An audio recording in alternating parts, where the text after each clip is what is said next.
Carolina, ¿cómo está el panorama? La papeleta está definida. 8 binomios. ¿Cómo ve usted eso de entrada? Bienvenido y buenos días. Buenos días, Alexis. Buenos días a todos los oyentes. Bueno, estamos en unas elecciones extraordinarias, ¿no? Que ha obligado un poco a los partidos, ¿no? A la mayoría de ellos, ¿no? A buscar, este, Yo estoy escuchando, solo le pedí a Carlitos que me suba un poco el retorno. Le estábamos escuchando con atención, Carolina.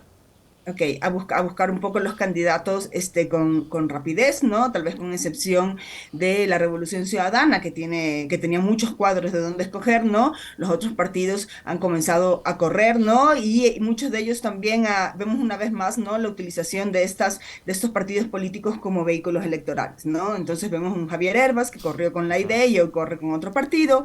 Vemos un montón de candidatos que están usando organizaciones políticas en las cuales no han militado, en las cuales no conforman parte de sus bases, ¿no? Y que están apareciendo como candidatos, ¿no? Y esto yo creo que sí es un problema porque lo que estamos viendo es que seguimos sin capacidad de consolidar, ¿no? Estructuras de partidos fuertes, ¿no? Que de alguna manera puedan ir más allá del tema electoral, ¿no? O sea, que puedan tener la capacidad de promover programas políticos y de tener consensos en el legislativo para llevar adelante esos programas políticos, ¿no?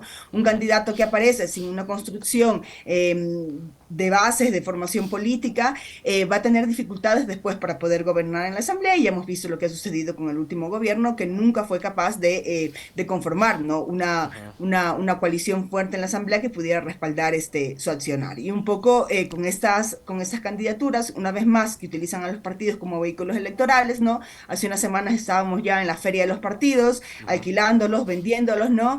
Y lo que nos llama un poco a la reflexión y a pensar es cómo vamos a modificar esto, ¿no? Porque el problema es que el próximo año vamos a tener nuevas elecciones y vamos a ver otra vez estos vehículos electorales que se hacen ricos en estos momentos, ¿no? Tratando, sponsorizando candidatos que muchas veces no representan a nadie, ¿no? Y esto es parte del problema. ¿Cuánto bien o cuánto mal, Carolina, le hace esto a la democracia? Estábamos, digamos, en los últimos meses viendo reportes de Latinobarómetro de cómo la democracia, siendo el menos malo de los sistemas, es el mejor. Eh, pero la democracia es un sistema que ha venido decayendo. O sea, la propia gente ya no cree tanto en esto de ir a las urnas, elegir, porque elegimos mal. Finalmente somos los responsables nosotros. Pero que las organizaciones políticas se conviertan en esto, que usted bien lo ha dicho, yo coincido totalmente, en simples vehículos de alquiler, ¿cuánto daño le hace a la democracia?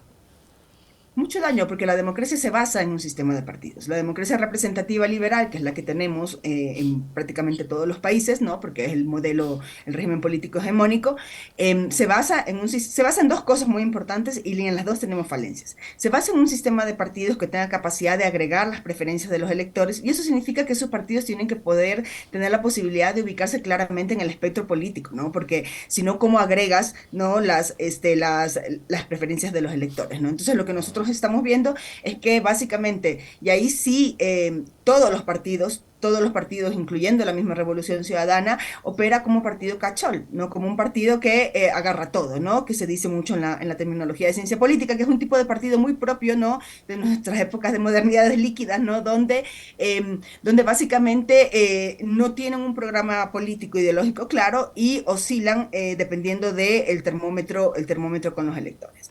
Y entonces eso lo vemos, ¿no? Lo vemos mucho, ¿no? Yo creo que, y ahí tal vez discrepo con tu comentario, que el tema de la elección de Luisa González, más aún un partido como el de la Revolución Ciudadana, donde tal vez es el único que tenía cuadros de donde escoger, ¿no? Y donde además existen muchísimas compañeras que son cuadros muy importantes, que han apoyado el proceso incluso en los momentos más difíciles y que se han caracterizado por una lucha no por el aborto, sino por los derechos de las mujeres. Y ahí yo creo que hay un problema de donde estamos poniendo el debate. El debate no es un debate si aborto sí o aborto no. El debate es un debate sobre el derecho de millones de mujeres y niñas que están viendo vulneradas, que su vida se está viendo puesta en una amenaza, ¿no?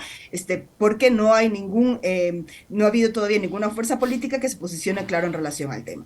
Y yo creo que sí es grave, sobre todo es grave en un partido donde sí existen liderazgos muy interesantes que hubieran podido llevar adelante una agenda coherente, que además es una agenda política propia de la izquierda. ¿no? La agenda pro derechos es una agenda propia de la izquierda. Y entonces ahí también vemos un comportamiento errático en relación a estos temas.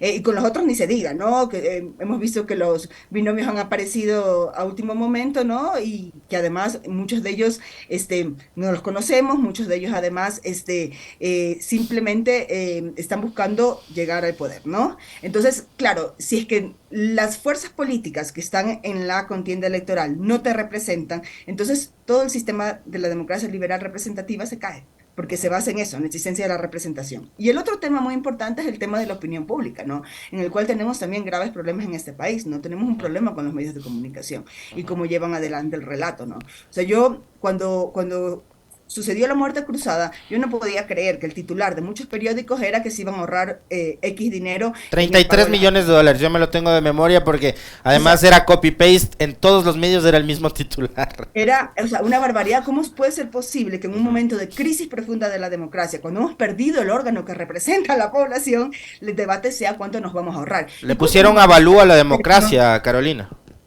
¿perdón? Le pusieron un avalúo a la democracia. Me Solo en evalúa la este país le han democracia y puesto precio a la además democracia.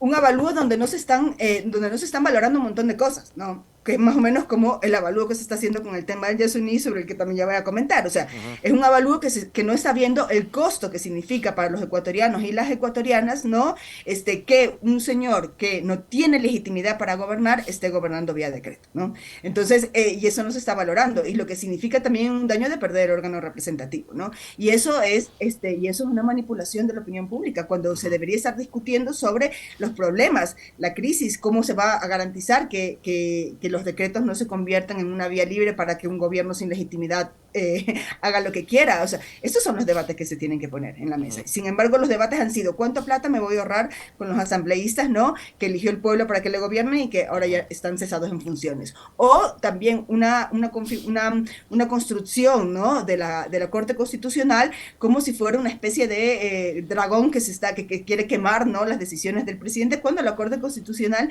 es el organismo máximo, ¿no? De validez de la Constitución en este país. Entonces, la manera en la que los medios manipulan, ¿no? el debate y los ejes que plantean como ejes centrales del debate son un grave problema para la opinión pública. Y entonces vemos que los dos mecanismos que deberían garantizar el funcionamiento de la democracia representativa no funcionan. Un sistema de partidos con capacidad de agregar las preferencias electorales, ¿no? En función apunta un eje izquierda-derecha, donde haya la posibilidad de tener un programa político coherente, y por otro lado unos medios que permitan y faciliten el debate. No tenemos ninguna de las dos cosas. Entonces es normal que en las últimas encuestas de Latinobarómetro la gente comience a cuestionar el sistema democrático, ¿no?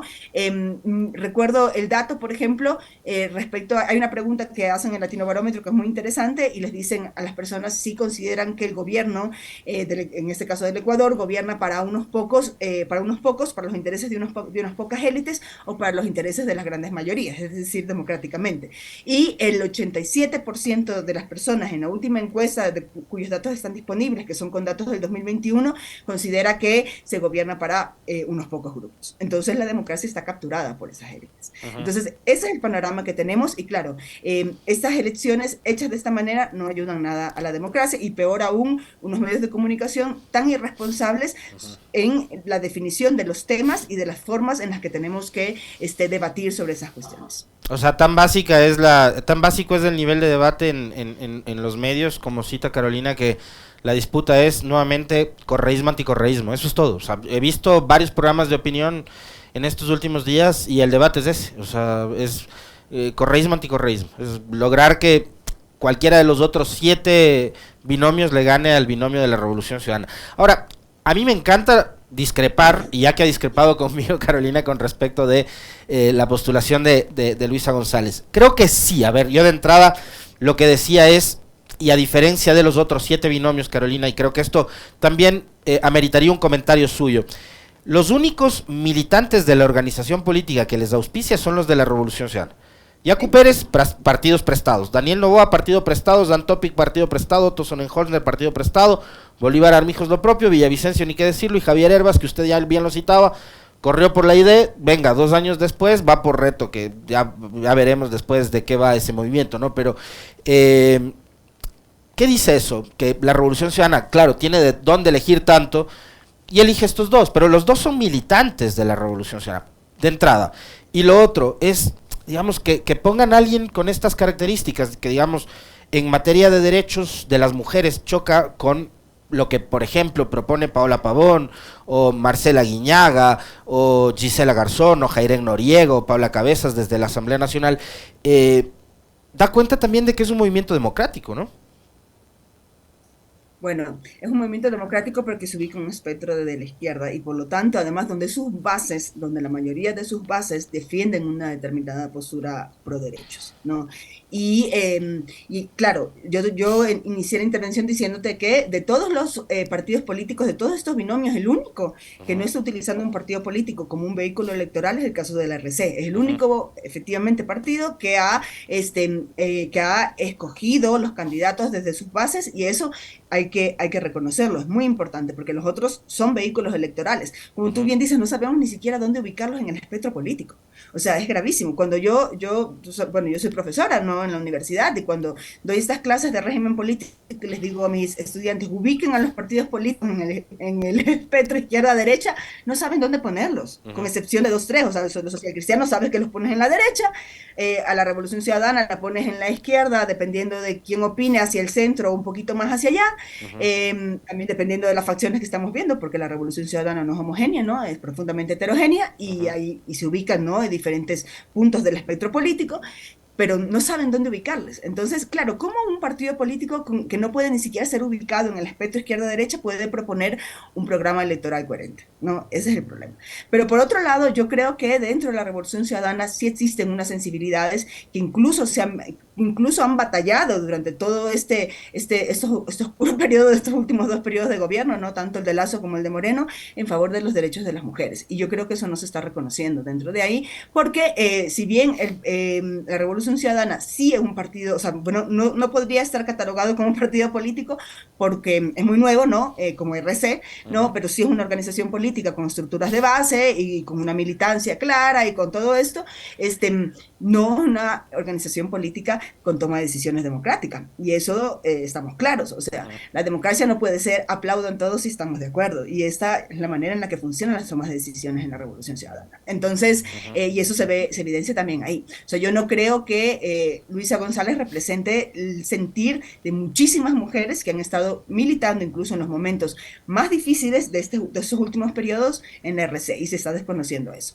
Ahora, que las compañeras decidan ceder y dar un paso al costado, ¿no? Por el bien del país, que yo creo que también no se puede dividir, porque el bien del país también es el bien de las mujeres y las niñas que hoy en día se mueren en camas de carniceros, ¿no? Porque no pueden acceder a un derecho, ¿no? Además, un país con los niveles de violencia que tenemos y que se van exacerbando, o creemos que el nivel de violencia y de penetración de las bandas criminales en los barrios no incide también con el tema de la violencia contra las mujeres, sino que si no nos damos cuenta de eso, o sea, hay casos que son notos, ¿no? Pero hay un montón de casos que no son notos, ¿no? Estas muchachas que encontraron enterradas en una playa en Quinindé, ¿no? Son muestras de esa violencia.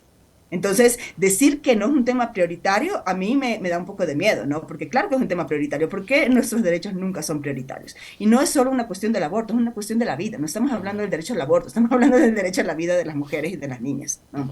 Y eso es lo que no se está cuestionando aquí. Se está banalizando, ¿no? A una discusión de unas feministas radicales cuando no es una cuestión de unas feministas radicales, al menos no en un país como este, con los niveles de violencia que tienes, con los niveles de violaciones que tienes en niñas menores de 14 años, no puede, y con el nivel de feminicidio que tienes, ¿no? Muchas veces incluso respaldado por las autoridades del Estado. O sea, hemos tenido un caso terrible de una mujer que fue asesinada dentro de un cuartel policial. Después de eso han salido no sé cuántas denuncias de mujeres violadas dentro de los cuarteles policiales, de cadetes que están siendo vulneradas por quienes deberían cuidarnos, ¿no? Ese es el escenario. Entonces decir que en ese escenario esto no es un tema prioritario o hay temas para el país que son más importantes, yo creo que es un poco un insulto a muchas de nosotros, incluso a muchas militantes de la RC que han estado peleándose esto en los momentos más difíciles, ¿no? De esta coyuntura política que hemos tenido en estos últimos años. Yo creo que es un tema prioritario, pero no el principal. Creo que hay muchos otros, hay que seguir hablando sobre eso, indudablemente, pero no creo que todo el debate deba girar en torno a ese tema en específico. Creo que sí es parte de la discusión, pero no el único. Carolina, hay otro tema que me llama la atención en este proceso electoral. Yo no lo mencioné en el comentario por falta de tiempo, ya me alargué más de la cuenta. Tiene que ver con la no participación de Pachacutic y la izquierda democrática. Pachacutic fue una de las sorpresas en la elección presidencial anterior, al igual que la izquierda democrática. Tuvieron dos candidaturas interesantes, que eran parte de este relato de la no política o del antipolítico. Yacu Pérez, que iba con su saxo por ahí haciendo campaña, y el otro, Javier Herbas, que en el TikTok generó discusión cuando se disfrazaba de bruja, de viuda, o se andaba en monopatín, etcétera, ¿no? Ahora Herbas va por otro partido. La izquierda democrática no cumplió con los procesos de democracia interna, no va a presentar candidato presidencial y aparentemente tampoco candidatos a la asamblea. Y Pachacutic de igual manera, por las disputas internas que tienen estas dos organizaciones, donde hay directivas que se están peleando justamente por el control de la organización política, sobre todo Pachacutic, que en las últimas elecciones seccionales también tuvo una participación muy interesante, prefecturas, alcaldías muy, muy importantes en todo el país, se van a quedar por fuera de la disputa política. ¿Qué decir de aquello? Bueno, la izquierda democrática, si bien logró tener una posición importante en la Asamblea en las últimas elecciones y su candidato presidencial logró un apoyo importante, demostró a lo largo de la gestión la incapacidad de formular un programa de políticas claro. Entonces, si bien, y lo de la izquierda democrática es curioso, ¿no? Porque por su nombre nosotros lo ubicaríamos en la orientación política en el espectro, en la de izquierda, ¿no? Pero no funciona así tan automático, ¿no? Cuando yo hago este ejercicio con mis estudiantes, que es un termómetro también para ver cómo la sociedad está un poco receptando esto, ¿no? No saben dónde ubicarle, y no saben dónde ubicarle porque sus propuestas durante todo este periodo de gobierno fueron totalmente erráticas. Nunca tuvieron una disciplina partidaria, nunca votaron en conjunto, ¿no? Y además, incluso se posicionaron en espectros totalmente opuestos, ¿no? Y eso yo creo que un poco nos demuestra que en realidad el posicionamiento de la izquierda democrática en esas últimas elecciones fue más coyuntural que un tema de representación, o sea, de que efectivamente estén generando un proceso, o sea, la población se sienta representada con un programa de políticas claro. Tiene mucho que ver el hecho que es un partido que tiene un pasado importante, ¿no? Mucha gente todavía recuerda, ¿no? El gobierno de Rodrigo Borja, ¿no? Sigue siendo un personaje emblemático para el centro izquierda, ¿no? De este país, y un poco yo creo que lo que tuvieron fue esto, ¿no? Tuvieron era una coyuntura particular, tuvieron un buen candidato a la presidencia que les permitió jalar el voto y una buena posición en la asamblea, pero que se ha ido deslegitimando, ¿no? Ante su incapacidad, ¿no? De tener disciplina de partido y de tener un mínimo de propuestas políticas claras. El caso de Pachacuti, en cambio, es mucho más complejo, porque lo que nosotros estamos viendo es una transición, ¿no? Al interno del partido, ¿no? Donde existen dos grupos muy importantes. Un grupo más ligado a la burocracia partidaria, la burocracia electoral, ¿no? Y otro grupo más ligado a las organizaciones de base. El grupo más ligado a las organizaciones de base responde a lógicas más democráticas, ¿no? Y yo creo que es el ala que está representada por Leonidas Issa, mientras que existen actores que se han ido haciendo con el partido Pachacuti y que han ido, que lo han ido de alguna manera secuestrando, ¿no? Y generando además decisiones que muchas veces le han costado muchísimo al partido, ¿no? O sea, el día de ayer había una noticia que giraba en redes sobre la hija de Venegas nombrada en un puesto en la Cancillería de México, ¿no? Después del desempeño que tuvieron, o sea, después de las decisiones que han tomado, ¿no? Y entonces nos damos cuenta que si el Pachacuti quiere seguir representando los intereses de una parte importante de la población que defiende, porque ya no es solo un partido indígena, y eso es muy importante señalarlo, es un partido que representa sectores populares que son cercanos a ciertas cuestiones como los derechos de las niñas y los niños, porque yo no quiero hablar de aborto, quiero hablar de los derechos de las niñas y de las mujeres en relación a su cuerpo, ¿no? Que defienden temas temas que son muy caros a la población en relación al extractivismo. Yo ayer estaba viendo algunos datos de encuestas que se han estado corriendo alrededor del tema del Yasuní, y dependiendo de la encuesta se habla de entre el 60 y el 68% de gente que apoyaría la consulta para cesar la explotación en el Yasuní, por ejemplo. O sea, este país es un país con sensibilidad ecológica, a pesar de todos los problemas que tenemos, que es increíble, ¿no? Porque con todos los problemas que tenemos, se entendería que podrían haber otras prioridades, pero este Claro. país tiene sensibilidad ecológica. Carolina, Entonces, perdón que te corte, porque esto me parece súper interesante e importante al mismo tiempo. Tomando en cuenta de que vamos a elegir gobierno y de que vamos a decidir sobre el tema Yasuní, sobre el tema Quito sin minería, este factor ambiental puede incidir o no en la elección de un nuevo gobierno. Te pongo como ejemplo, vamos a tener en la papeleta un candidato que se ha hecho de la lucha en defensa del agua, Yacu Pérez, hasta se cambió el nombre, ya no se llama Carlos, se llama Agua, se llama Yacu. Entonces, estas dos consultas pueden influir de alguna forma o no en la elección presidencial. claro que sí, sobre todo en el electorado más joven. O sea, el electorado más joven tiene una sensibilidad ambiental fuerte. Ujú. Y no solo en los sectores urbanos, sino también en los sectores rurales. Porque, bueno, en los sectores urbanos por un tema de empatía y en los sectores rurales por un tema de sobrevivencia, ¿no? O sea, que hay que entender que el problema ambiental en este país, que es un país tan pequeño, que tiene un impacto por las actividades extractivas tan grandes, no es un problema menor. Y ahí es parte del problema de la ausencia de una opinión pública que genere un debate en profundidad y que no se banalicen los debates, ¿no? Y es Ujú. lo que estamos discutiendo. O sea, se banaliza el debate del aborto sobre el hecho de que las mujeres quieran abortar, cuando no se está hablando de eso, se está hablando de los derechos de las personas. Se banaliza la cuestión ecológica como un problema de un infantilismo, de una gente que no quiere el progreso y el desarrollo, Ujú. pero yo te invito a que vayas a ver en la Amazonía lo que significó el progreso y el desarrollo. Ujú. O sea, yo la semana pasada estuve haciendo un recorrido que yo hago anualmente con mis estudiantes en la zona petrolera, y, y es terrificante. O Ujú. sea, es terrificante lo que se ha hecho con las personas ahí, ¿no? Que la gente no tenga acceso al agua, que la gente no pueda, o sea, que tengan unos niveles de cáncer que están por Ujú. encima de los lugares más contaminados, no en el Ecuador, sino en el planeta. Entonces, para esas personas no es un capricho de maripositas y pajaritos. Para Así esa es. persona es la vida, ¿no? Es la vida, es la posibilidad de vivir, ¿no? Y entonces eso es lo que se está cuestionando aquí. Cuando las personas en pacto, ¿no?